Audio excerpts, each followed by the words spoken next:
राजस्थान की रेत में एक ऐसा किला खड़ा है जिसका नाम सुनते ही लोगों की रूह कांप उठती है। कहा जाता है सूरज ढलते ही वहाँ कोई जिंदा नहीं बचता। वो जगह है भानगढ़ का किला। पीढ़ियों से गांव वाले आगाह करते आए हैं, उस दरवाजे के अंदर मत जाना, लौट कर कोई कभी नहीं आता।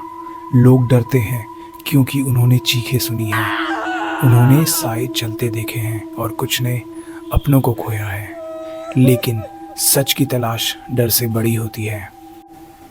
अर्जुन ने कहा, मैं यहाँ इतिहास खोजने आया हूँ।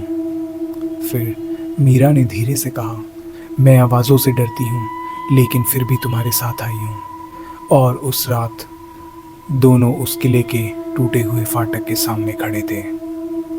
ठंडी हवा चली और अचानक रुक गई। जैसे ही उन्होंने अपना पहला कदम अंदर रखा, पंछी उड़ गए, झिंगुर चुप हो गए और पूरा किला एक पल में ही सन्नाटे में डूब गया।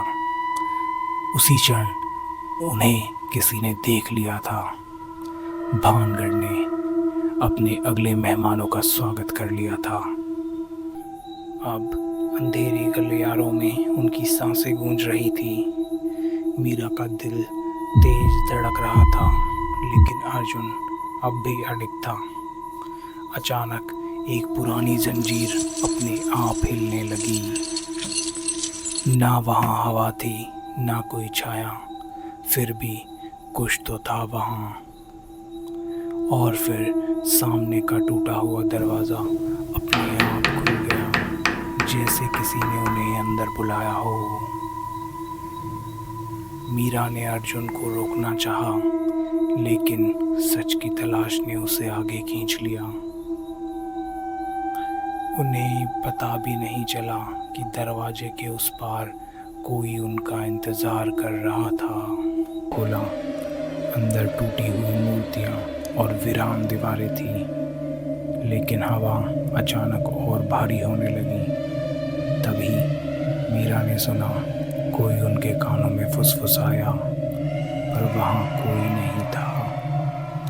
एक फुसफुसाहट कई आवाज़ों में बदल गई। गूंज दीवारों से नहीं, उनकी परछाइयों से आ रही थी।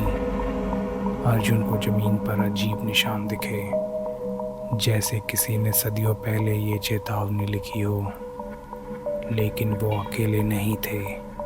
किले की परछाइयाँ अब उनकी ओर बढ़ने लगी थी और अब उनका असली खेल शुरू होने वाला था। अर्जुन ने देखा दीवारें सिर्फ पत्थर नहीं थी, उनमें कुछ सांस ले रहा था। अचानक एक हाथ अंधेरे से निकला। अर्जुन पर पहला वार हो चुका था। मीरा की चीख गलियारे में गूंज उठी। किसी अदृश्य ने उनकी पीठ के पीछे सांस ली, लेकिन रोशनी उनका एकमात्र हथियार थी। दिए की लौ भड़की और अंधेरा पीछे हट गया, पर किला जानता था एक चिंगारी कितनी देर तक टिकेगी।